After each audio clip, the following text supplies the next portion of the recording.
জীবনে সবাইকে লড়াই করেই বাঁচতে হয়। আর কেন এই কথা বললাম সেটা ভিডিওর ফাঁকে অবশ্যই বলে দিব। প্রতিটা মানুষই কষ্ট করে আর কষ্টের মূল্য এইভাবেই পেতে হয়। কাল ঈদের আগের দিন এই গরুগুলো গোয়ালঘর থেকে নেওয়া হয়েছে। আর যখনই আমার কাকা গোয়ালঘর থেকে গরুগুলো বের করতেছে তার চোখ দিয়ে ঝরঝর করে পানিও পড়তেছে আর তার অনেক কষ্ট লাগতেছিল। একটা জিনিস উপলব্ধি করলাম কি জানেন, আসলে কুরবানির গরু কিন্তু নিজেরাই লালন পালন করে পেলে বড় করে তারপরে কুরবানি দিলে সেই গরুটার জন্য যতটুকু মায়া হবে একটা কিনা গরুর থেকে কিন্তু তার মায়াটা আসবে না। আর যে খামারি গরুটা বিক্রি করলো তার কিন্তু ওই গরুটার জন্য অনেক বেশি মায়া লাগবে, আর যে কিনলো তার কিন্তু তেমন একটা মায়া লাগবে না। জাস্ট দায়িত্ব পালন করা, কুরবানি দিতে হবে এই জন্য। গৃহপালিত প্রতিটা প্রাণীর প্রতি অনেক মায়া পড়ে যায়, তেমনি আমার কাকারও এই গরুগুলোর প্রতি অনেক মায়া পড়ে গেছে। তার তো অনেক কষ্ট লাগতেছে, তার গরুগুলোকে এইভাবে পাঠিয়ে দিচ্ছে অন্যের ঘরে আর জবাই করা হবে। অনেক কষ্ট লাগতেছে, বাট তারপরও কিছু করার নাই, এরকমই তো হবে, ঠিক না? তো এরপরে গরুগুলো গোয়াল ঘর থেকে বের করতেছে।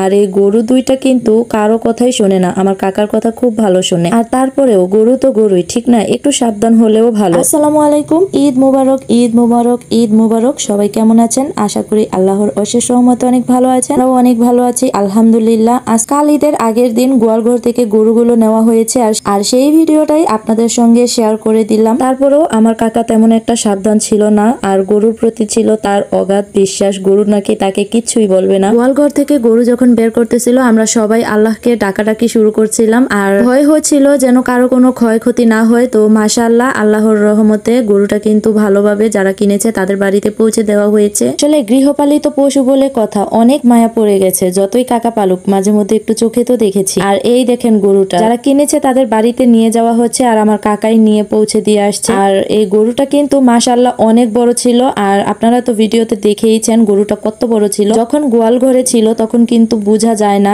এত বড় ছিল, যখন বের করেছে তখন কিন্তু অনেক বড় বোঝা যাচ্ছে। আর সবাই বলতেছে যে গরুটার দাম নাকি কম হয়ে গেছে। গরুটা আগে বুঝতে পারে নাই যে এত বড় গরুটা যে কিনে নিল সেই এসেছে টাকা দেওয়ার জন্য। আর এই টাকাগুলো আমি গুনে নিচ্ছিলাম, আমার গুণা দেখে কাকা একটু হাসছিল। আর এই মালাগুলো আমার কাকা শখ করে গরুর জন্য এনেছে, গরুর গলায় পরিয়ে দিবে বলে। তো যখন গরুর গলায় পরাতে যাচ্ছিল তখন গরু বারে বারে মাথা নাড়িয়ে বলতেছে না, পরবে না। তো যাই হোক, গরুকে আর বিরক্ত করলো না, তাই পরালো না। ভিডিওর প্রথমে আমি বলেছিলাম জীবনে সবাইকে লড়াই করেই বাঁচতে হয়, আসলেই কিন্তু সত্যি আজকে উপলব্ধি করলাম আসলেই জীবনে সবাইকে লড়াই করে বাঁচতে হয়, কঠিন পরিশ্রম করে বাঁচতে হয়। এই গরুগুলো কিন্তু এমনি এমনি এত বড় হয়ে যায়। আমার কাকার অনেক কষ্টের ফল। আর আমার কাকা রোদে পুড়ে বৃষ্টিতে ভিজে ক্ষেত থেকে অনেক ঘাস অনেক খড়কুটো সংগ্রহ করে তারপরে এই গরুগুলোকে খাওয়ানো হতো। আর এই গরুর জন্য অনেক কষ্ট করে, রোদ নেই বৃষ্টি নেই, যখন ঘাস শেষ হয়ে গেছে তখনই ঘাস আনতে চলে গেছে। আর এমনিতেও গরুর পিছনে